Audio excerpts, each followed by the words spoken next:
Hey guys, welcome back to a One Candle Society video with your hosts, Marcus D. And Vic Whaley. And back by popular demand, we're talking about the Ningen.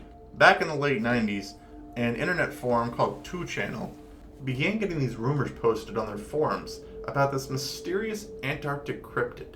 Supposedly 20 to 30 meters long, pale white, mermaid in appearance, no mouth, just these blank eyes staring out into the ice water. Supposedly being seen by Japanese whale research vessels in the late 1960s. And let's keep this in perspective, guys, for how big these things reportedly are. 20 to 30 meters put these things at the smallest, the size of a large sperm whale, or the size of a blue whale, which puts this at like one of the biggest creatures on the planet, if it's real. Yeah, this would definitely classify it as a form of megafauna. But if this thing's a mammal, there's proof in concept that this strategy can work, particularly in Antarctic areas. We have sperm whales, we have blue whales. Large mammals can go out there and succeed. Also, there are plenty of large cephalopods out there, large squids, potentially even large octopus. Also, an interesting note, a new species discovered in Antarctic water has been an Arctic octopus, and it had blue blood. The importance of that is it allows it to blend in much easier within Antarctic waters. And I know most of you guys out there are probably thinking, well, if this was something that was that big, we would have seen it before. Not necessarily true. You know, the ocean makes up 2/3 of the planet, but scientists have only been able to categorize about 20% of the marine life in the oceans. Okay?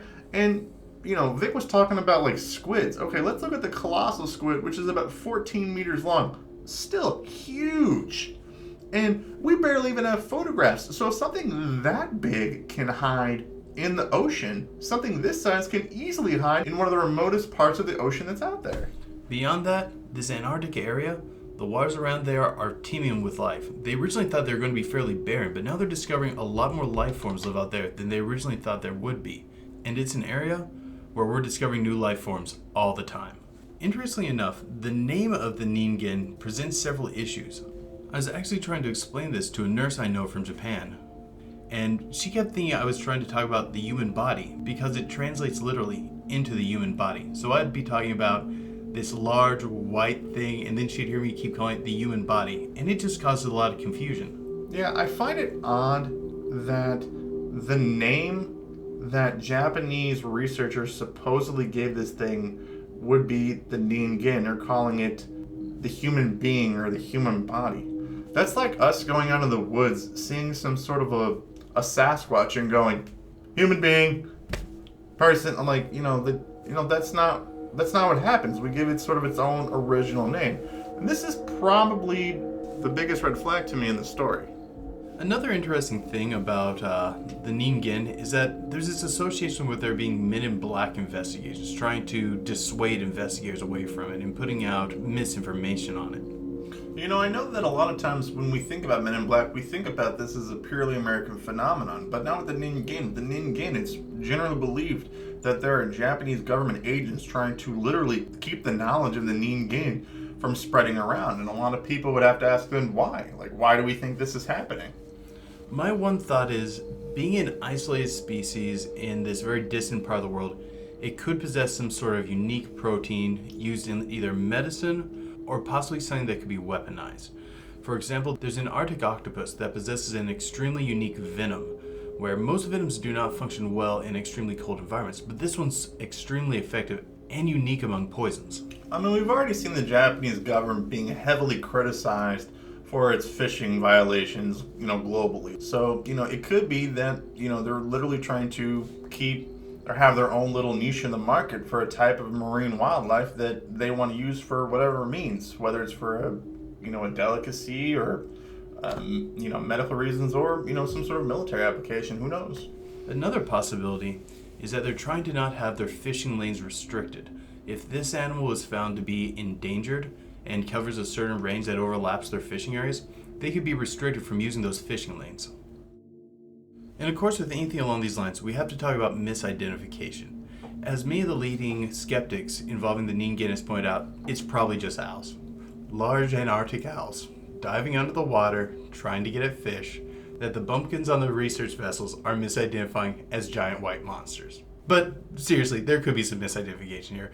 There are lots of icebergs in these areas. Icebergs can take on very strange sort of shapes, particularly with the increase in melt. And some skeptics say that that could be what we're talking about. Other people theorize that this is just some sort of an albino whale. Some people theorize that it's an misidentified manta ray that's underwater. And interesting enough, with the large white whale theory, one of the few large sperm whales that we have on record that was albino was Mocha Dick. And Mocha Dick was known for swimming up to vessels and just kind of playfully riding alongside it. That is until you threw a harpoon at it and then it would go apeshit. Yeah, I was really about to add that onto the story. I'm like, didn't it like crash into ships too? Like, this is not necessarily very indicative of Ningen behavior. Well, Mocha Dick was very, very passive until it came under attack, and then it was known for going berserk and wrecking ships. And I think it sank like 20-some ships. Well, then again, maybe there is something to this. Maybe the Ningen are something like this, where they're becoming violent. We're just not seeing it because the Japanese government is keeping it under wraps.